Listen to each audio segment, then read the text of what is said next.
after a long, annoying sing-along. Whoa! The Oracle, Paul Heyman, grabbed the mic for Rollins, but it was intercepted by Breakker, which we were talking about when we got here. It makes you think that possibly there's already a rift and they're going to go that direction with that team. But anyways, the irate Breakker questioned why fans supported Sami Zayn, stating that he has the quote-unquote athleticism of a dead fish. He also claimed that the group share division, in which he is the face of the WWE for the next 2 decades. Reed ended up adding to this and matched Braun's intensity, boasting on how he gained Rollins' respect after hitting him with 6 tsunamis last year, finishing with, "I'm gonna tsunami the respect into Jey Uso just like I did with Rollins," end quote. Now, Heyman did take center stage right after, saying the Empire strikes back, he said, on accident. And then he corrected himself, saying Empire tonight strikes first, which was a shot at Roman Reigns, saying Reigns didn't have the balls to step to them. Now, Paul announced that Seth would take on Penta and told the fans that after Rollins was done with him, he wouldn't be able to do his stupid signs anymore. Rollins finally got the mic, but by that time it seemed like maybe time was up, and all he said was "Welcome to Monday Night Rollins." So I would assume that this is just laying the groundwork for when they implode, because now Rollins didn't even get to say anything. You know, that's the direction I get from it. Like, oh, his guys took the mic and spoke over him, and now he only has this little section to say, "Welcome to Monday Night Rollins." You know, I wasn't even thinking about like the dynamic of what you said about them imploding, because I was blown away by Braun Breaker's promo. He did a really good job. He did a really, really good job. You know, his movements, his mannerisms, the voice crack is what got me. You know, because he was just like, I was so frustrated by, Sami Zayn, my voice crack. He's able to pick it back up. That's what I've always liked about Braun Breaker, and he just seems more comfortable on the mic these days as opposed to when he first started in NXT. And I was talking to you about this earlier. I wasn't necessarily too keen on them even having Breakker in the group, or even Bronson for that matter, because I feel like both of those two talents can stand on their own.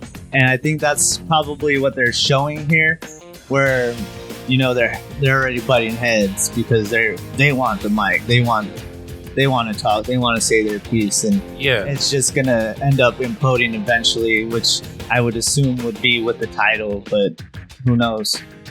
Yeah, well, like I was telling you earlier too, like I feel like this is a reverse Uno card version of the Evolution, because Braun and Bronson don't need, a Triple H or a Ric Flair. They're not like, they already paid their dues, man. Like, they already showed themselves worthy of being the top faces of the WWE for 20 years. You know what I'm saying? I could definitely see that. Yeah, I totally agree with you. I don't see why that would be considered as a thing, but at the same time, you think about Evolution. Yeah, they weren't that big by the time they were in Evolution. Yeah. But at the same time, you think about it to where Triple H and Ric Flair were, the main guys that were teaching these up-and-comers. Yes. And the way they did it was Evolution was Ric Flair with the past, and then Trips was the future. So if you put it in that perspective, is that indicating that Paul Heyman's the past? Yeah. And Rollins is present and their future. Yeah, exactly. I mean, I get it, but we've already known the future is pretty much what I'm trying to say. I got you. Of course, on the topic of Rollins, he and Becky Lynch's beach home was hit at 3 a.m. Tuesday morning. Of course, both were currently on the road, so nobody was home at the time, thankfully. The rear sliding glass door, I guess, was broken to gain entry, and cash was taken from the home. There has been no arrests, but there are ongoing investigations. extremely unfortunate for the two. Oh, that was my phone falling out of my pocket. People just need to get a life, man, or get your own, something like that. Or get your own. Yeah, it's a shame. At least nobody was home, but at the same time, it's like that those one robbers that did hit Hollywood and all that not that long ago. They were kids, and they were looking at where they were gonna be and going and hitting their houses while they were out on tour or doing things like that. So obviously this could be part of, well, not part of that, but another instance. But another instance like that. They know that Rollins and Lynch are going to be gone, so that's the perfect time to hit the house. But then you wonder how they found out. And the internet's a crazy place, man. The internet's a crazy damn place. I mean, Becky posts from there. That's about it. I know she posted not that long ago at their beach home. It's over there in California itself. I think San Bernardino, if I'm not mistaken. But yeah, some crazy stuff. Cut to the Judgment Day's locker room segment, though, which featured a shrine of Liv. I thought that was a pretty nice touch.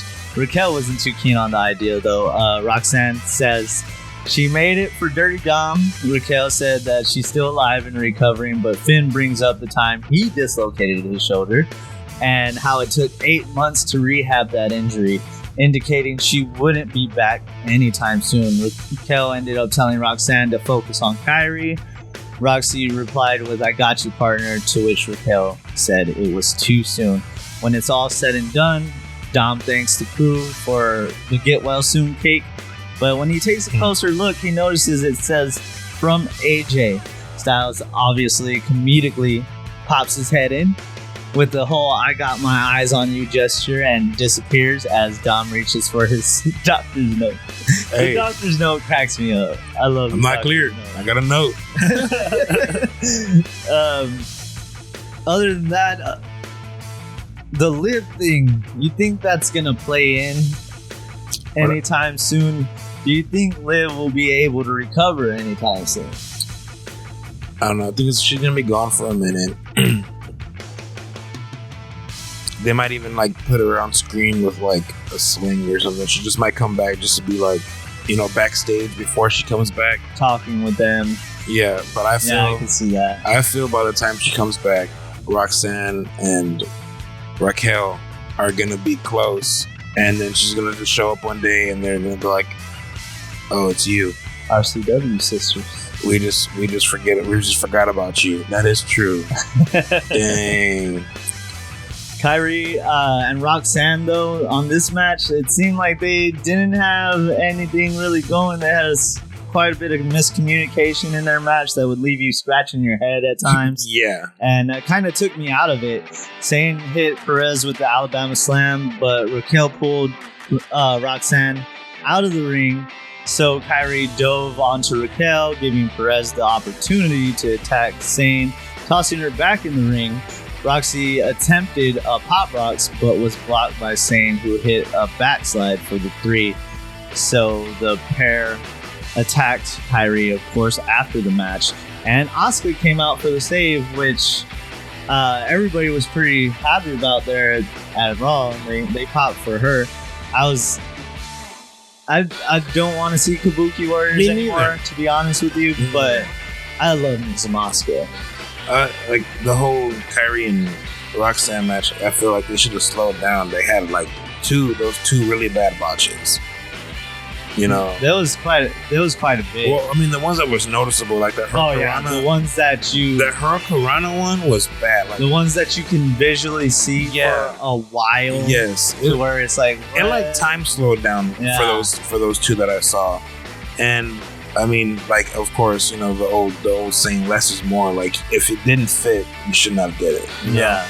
And like you said, I don't want to see the Kabuki Warriors come back. Like, I rather, the women's tag team division is already like non-existent, so.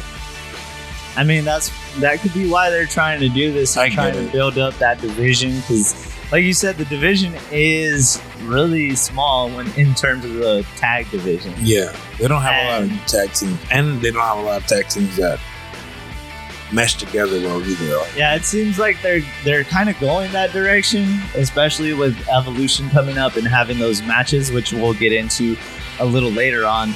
But I hope they do figure that whole thing out, because if you're gonna have women's tag team titles, you gotta have viable talent to fight for those titles, not just some legend that comes back and teams up with someone who's a star right now. Yeah, no. Or anything like that. Like something that just seems organic. Anyways, cut to Zayn being interviewed, where he says he needs to pay attention to Breakker tonight and he'll deal with Cross later. Scarlett would pop up and just stalk Sammy as he walks away, transition to AP's office as he informs American Made that El Grande Americano has a match. Brutus Creed says that's impossible since Gable is hurt. So Julius responded by smacking him upside the head, and Pierce says Americano requested the match himself. Ivy also was granted a spot in the Battle Royal at Evolution. It's so good. that was. But Chad Gable. Let's get this straight. Chad Gable is not El Grande Americano. Yeah, why else would he be there? Like, yeah, wrestling exactly and requesting matches. Exactly. Thank you. Gracias. So after that, Asuka and Kairi showed up to request a match against the tag champs at Evolution. The Kabuki Warriors stand to reunite and compete in a fatal 4-way for the Women's Tag Championship against Raquel and Roxanne, along with Alexa Bliss, Charlotte Flair, and Saruka. Zarya and Soruka from NXT. Okay. Breakker and Zayn is set to take place after this. And when Sammy's trying to make his way to the ring, he is interrupted by none other than Karrion Kross, who got a roaring reception, which was nice to see. Once again, he has been getting these chants, and I noticed that it was cut out of the Netflix one, because one time that I was watching, out of nowhere, Kross and Scarlett popped on screen and then they went away. Yeah, they had like a little promo later on YouTube. Yeah, and that's exactly what it was everybody was chanting, "We want Kross," and he's like, "Well, you got me, I'm here." Yeah, which is unfortunate that they're cutting that out of Netflix. I mean, maybe they didn't have some time, but they don't have a time. Exactly. So I mean, it doesn't make any. But I mean, I guess they want online content too. Either that, or they did it on purpose to be like, oh, they don't. So fans like us could be like, oh, they don't want to have him go over. Yeah, well, he's over, and then that makes him get even more over. You know what I'm saying? So that could possibly be. He got his #1 in t-shirt sales right now too. Yeah, I heard about that. He ended up beating Sammy with that pipe once again, as fans chanted "We want Kross" all throughout the arena. And turns out they waited for him outside after the show and continued those chants. So it's lovely to see people finally getting behind Kross, because we've been behind Kross since it's Vince's fault. Forever. It's Vince's fault. That's all I'm gonna say. Vince put him in that wannabe Doomslayer suit. But coming back from break, Sammy pleads his case with Adam Pearce, saying that he's good to compete, but he wasn't good at all. Braun came out and dominated, attacking the injured ribs of Zayn. Sammy made a brief comeback, but when he jumped off the top, Breakker met him with a vicious spear. Then another one at ringside. Sammy rolled out. After Sammy rolled out, and then of course, what does DJ Khaled say? Another one. So he hit him again inside the ring, pinned him 1, 2, 3. I mean, Braun Breaker is the future. I just gotta say one thing: I'm sick of him fighting Sami Zayn. I done seen enough of them fighting back and forth. He is too. I know, apparently. Like he's like, I already beat this dude 1,000,000 times. He got lucky once. Come on. Yeah, I love his spears though. I think his are some of the best spears. I forgot who said it. It was like a legend or somebody. I was watching the video. They said that they should just like take the spear away from everybody and just give it to Braun. You must have read that because Bill Goldberg said that not that long ago. Oh, dang. I just quoted Goldberg. Oh. Well, I mean, it's the truth. That's how I do. Well, yeah. I agree. I understand. But, I mean, it's so synonymous with a lot of people now that what can you do? Bro, the gore. Jey Uso does a freaking spear. Yeah, like, but it's not like it's his finisher. He got like 4. Sleeper hold, super kick, finisher. Nah, I wouldn't count those as his finishers. Then he got way too many signature moves. One of the 2. But yeah, I understand what you're saying. But when you think about it, like you think about Spear, you think about, of course, Goldberg. You think about Edge. You think about the gore. You think about Bobby Lashley. Braun Breaker. I mean, Breaker. I like, but Braun has the best spear in the game. I think it moves. Yeah. Moves. But anyway, as we came back, the War Raiders are in the locker room telling AP not to forget about them. And to the right, you see the New Day. I love dressed in all black with veils on, mourning the tag division. They said Pierce killed the tag division, giving the Judgment Day a title shot, and swiftly demanded a rematch. But the Raiders reminded New Day when they tried to invoke their rematch, New Day said there is no automatic rematches. That's when Becky walks into the frame, of course, to tease her next upcoming segment, and she, just agrees with them with their stance on Pierce being the worst and praise them for getting rid of Big E as she makes her way to the ring. But the New Day's Black Veils thing was, dude, it was comedic. It was great. It was great. Like you can't hate the New Day, bro. When Lynch made her way to the ring, she asked, of course, how Bayley and Lyra can pin each other simultaneously and still get a shot at the title. She wonders why she couldn't pick her own opponent like Io and Tiffy did.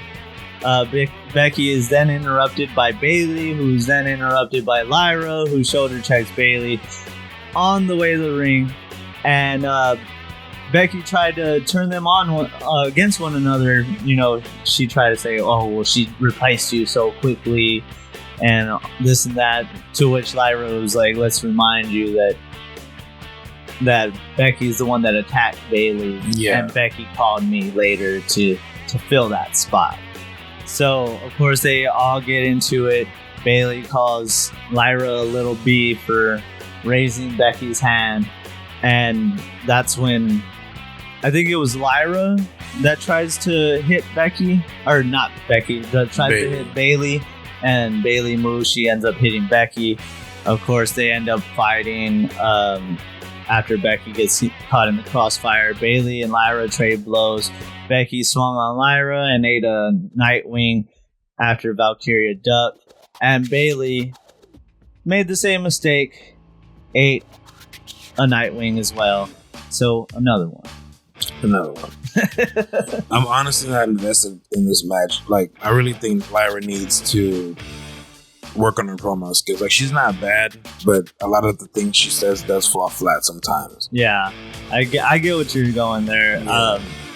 Her work is great. I haven't had much complaints. There's some times where it's like she needs to slow down, but I feel like she's doing a good job. She's doing her job and everything, but I feel like they just kind of like threw her in too quickly. You know what I'm saying? For her to gain rapport with the fans and stuff. Yeah, like that too. I feel like they should have gave her a little more time to cook before they gave her that title. Yeah, a lot. And then Becky, I mean, I don't know. I think she just needs a new gimmick, fam. The man hasn't came around in a long time. I mean, she still cracks me up, to be honest. Like the whole Big E that was comment had me cracking up. When she kind of gets into her little like mocking when she's in the ring, like when she's mocking people, it just cracks me up every single time. But cut to backstage once again. Breaker looks upset, so Seth checks on him. Braun asks what they are going to do about Cross because people are going to think that he couldn't beat Sammy without him. Now, Seth says there's no need to worry because nobody likes Cross. That's when Heyman walks in to inform the crew that Zayn is out indefinitely. Rollins asks Reed what he's laughing about after when they're Sammy. And Bronson, excuse me. Bronson ends up, getting real serious. Seth says, I hear that Jay is still in perfectly good health. Reed responds, he's not going to be when I'm done with him. So, coming back from commercial, Jey Uso versus Bronson Reed is underway, and Reed is taking control of the match. Uso had a nice comeback at the end, but at ringside, he ended up introducing this commentary table that he set a groggy Reed on and super kicked him off. Uso rolled back into the ring to break up the countout, but when he went to go dive, he was met by that commentary chair, getting the disqualification.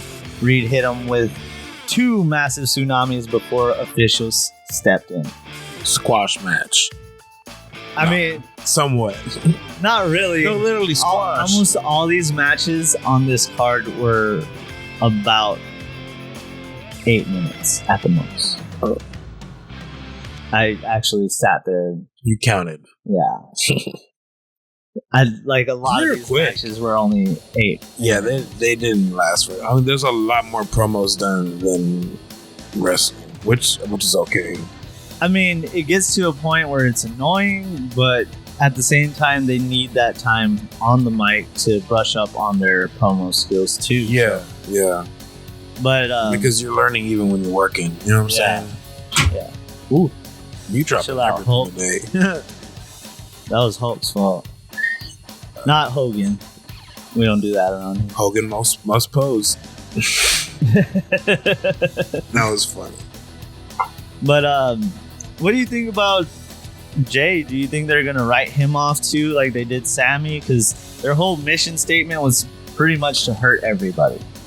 I mean, we'll see. I really want to say no. I mean,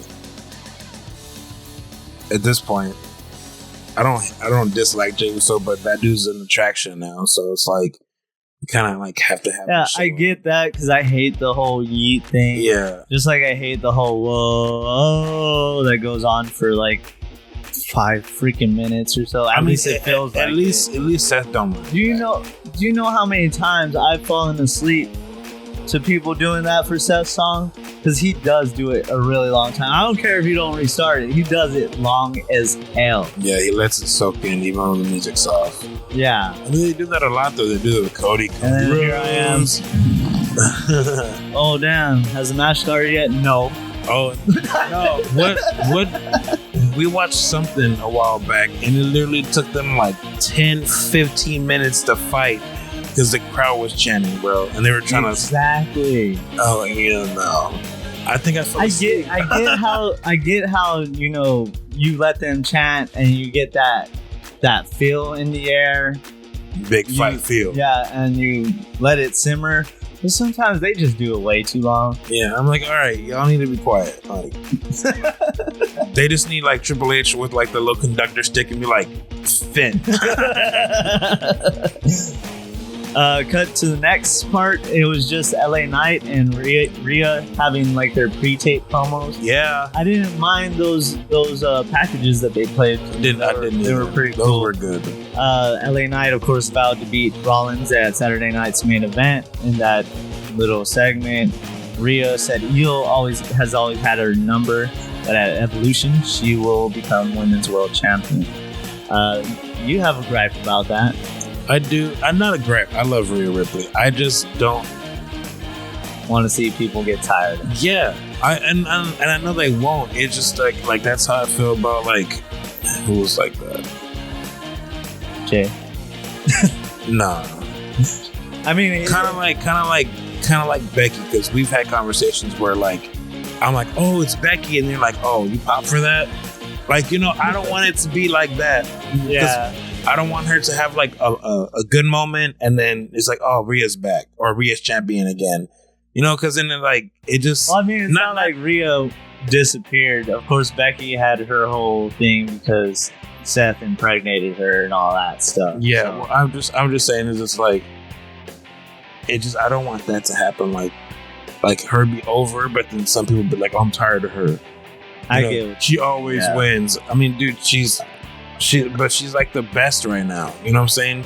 Yeah, I get what you mean. I understand. Like I want her to win. Like I need Kyrie to not have that belt, because not Kyrie. Io Sky, Io Shirai.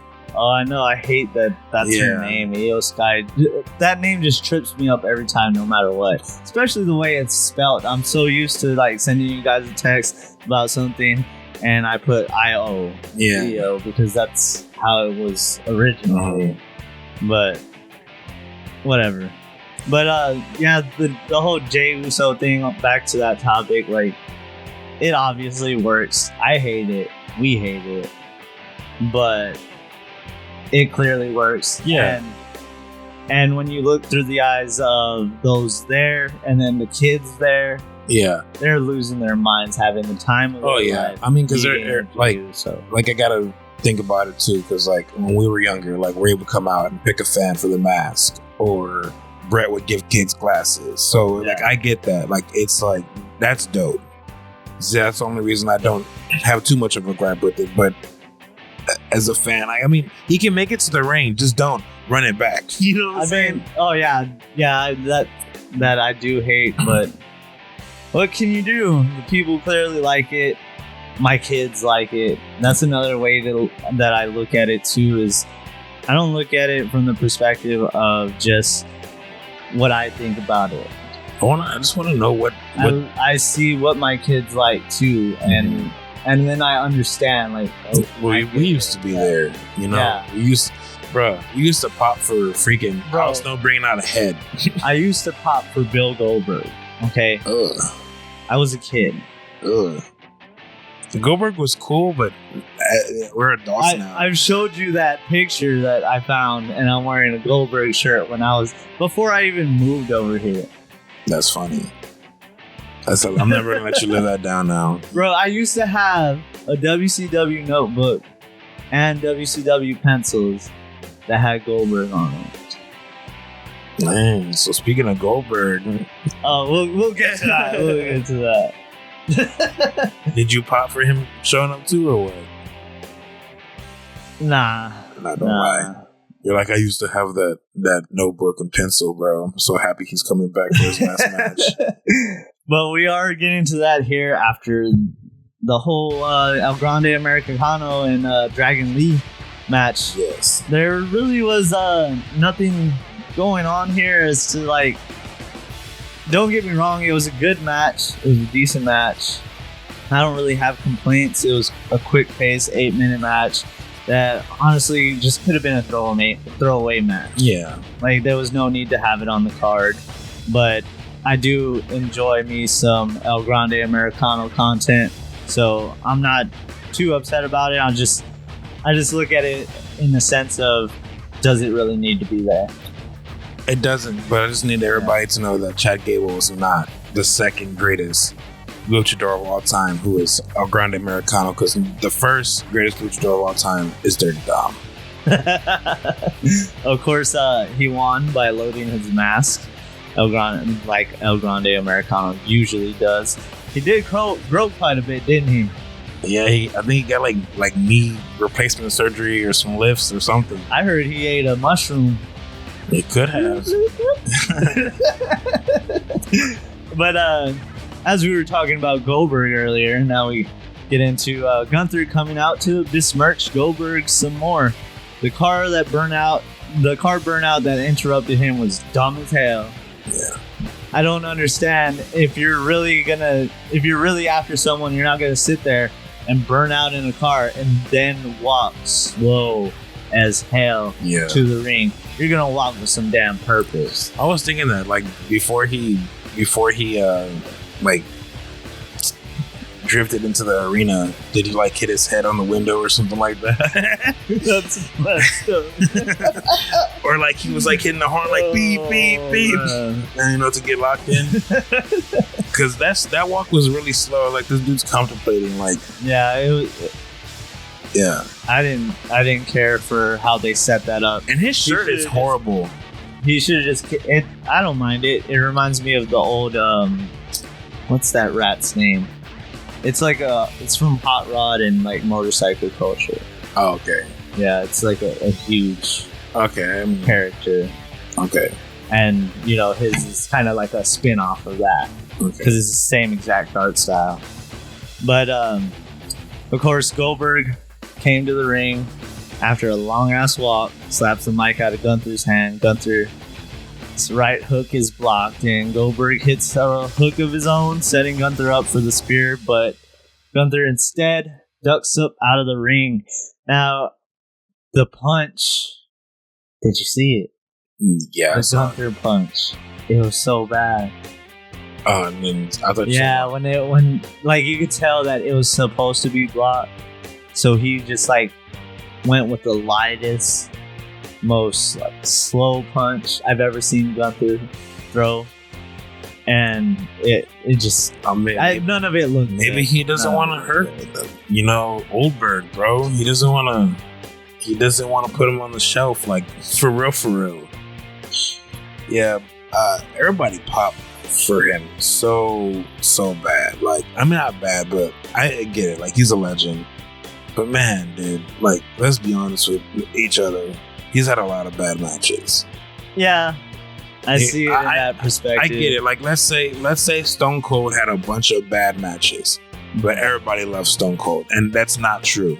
Every Stone Cold match was a banger. You know, like, from what I can remember, I don't like imagine Stone Cold just dropping people on his heads or just being unsafe. I mean, it's not like back and popping. It's not like Goldberg meant to. He just knocked himself silly. And no, just not. knocked Taker silly. I get that. I'm not just talking about Taker, but there's been a lot of stories of him like being unsafe. I mean, his biggest rival is freaking Bret Hart. I just love that dynamic. It's funny. I love how Bret Hart just tears hates them apart. that Bill Goldberg, like, But I mean, I get what you're saying, but at the same time, yeah, wrestling is about wrestling, but it's also about other things. yeah, like, And that's where Bill Goldberg is at. yeah, exactly. Like, Was just how he looked like a guy you didn't want to mess with. He looked like, you know, and acted like he would just tear things up. I remember him back in the day when it would be on WCW, just like busting out of cuffs and all kinds of stuff. Like it just, he just had that. He was a aura badass. about him. Yeah. So at the same time, yeah, there's going to be people who aren't that well versed in wrestling moves per se, because you could say the same thing about Cena having only a few moves. Cena's goat though. I'm just playing. Like, yeah, no, I feel that. But his promos, all that stuff packaged into one is just yeah. No. I mean, total respect for Goldberg. Like he's a legend regardless. But I'm happy he's having his last match. You know, he needs to ride off in the sunset. That's great. I'm just hoping he does the job too. That's what I'm worried about. Whenever Goldberg came out during Monday Night Raw, I was sitting there chanting, Walter. I hope they do the Gunther thing like that, dude. I want to see that happen for their match. I hope they have a good match, dude. I really do. I hope that Gunther, you know, makes him look as good as he can. I think he's going to be able to make him look good and make them look good as a whole. You know, just imagine. I feel like it's not going to be a squash match. It's going to be a legit like match. Like these dudes are gonna have to freaking. Goldberg's gonna have to bring it. Like I can see Goldberg going for a spear into a drop kick or like just a bunch of cool stuff. You know that they could do. Yeah, I get. I mean, we'll have to wait and see what happens there. I'm not too keen on Goldberg going for the title. Maybe have like a farewell match with someone else, but I mean, this is what we got, so we're gonna see how it plays out. Yes. And finally, at the end of the show, Rollins meets Penta.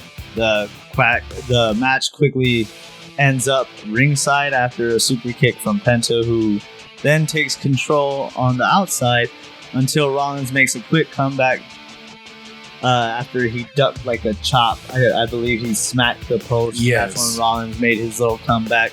Penta did regain the upper hand, taking it back in the ring. They exchanged the momentum back and forth, during which Rollins wipes his blood on Penta's mask. I like that. I love that part. Nobody makes me bleed my own blood. It seemed like Penta almost had it, but Rollins hit a headbutt below the belt as Penta was going for the package pile driver and hunched over. Penta ate the mat as Rollins hit the stomp. The stomp. This match was okay. Like, it wasn't bad. I just know that they could do, like, down the line, they're going to have a great match. Oh, yeah. This is just a setup. Yeah, dude. I mean, because Seth is the best wrestler on the roster. You know, like, he's a workhorse, all that stuff. Penta, not everything Penta does looks good. Yeah. He needs to slow down. Like, that's his only thing. Like, I'm not gonna say like, oh, he stopped wrestling like he's in AEW, because he's not. He slowed down a lot. Yeah. You know, but some things he needs to take his time with. I see he rushes sometimes. You know. Mm-hmm. I get what you mean. He does still have those like little quirks, those indie quirks, if you would say. I mean, and everybody has them. Even professional. I mean, Rollins still has his little quirks. That's never gonna go away. Penta's DLC is actually set to release on the 23rd, by the way. I'm excited for New Jack to be on 2K. Yes, it'll include. You ruined it. Sorry, I had to. It'll also include KSI, Bull Nakano, Jordan Grace, and New Jack. Another cool piece of info comes from Brian Williams of WWE 2K, who tweeted out, quote, "When New Jack is released with DLC Pack 3, he'll come with 2 entrance motions. One, he uses the normal rule one-on-one matches, and the other is a special entrance that he'll use for non-DQ one-on-one match types. Both entrances are great, but the one he uses for non-DQ match types is amazing, as New Jack will make his way to the ring dragging a garbage can full of weapons. Jack tosses the garbage can into the ring, and the weapons go flying everywhere. Yeah. When the match starts, the garbage can is spilled, and the spilled weapons will be in play, and his entrance theme will continue to play throughout the match. For those not familiar with New Jack, this is not a bug, it's a feature." End quote. Fire. It reminds me of what you were saying. Reminds me of when Raven used to come out with a shopping cart, and then you can use all the weapons in the shop. That's fire, dude. Like, awesome. I didn't mean to ruin it, but I had to. No, you're good. You're good. It's exciting. New Jack was supposed to be the last one brought up because he's the main attraction of that. I mean, for me at least. I mean, I do love Jordan Grace. I don't know about KSI. I know you love KSI. No, I don't. I didn't even know who the hell KSI was until he showed up at WWE.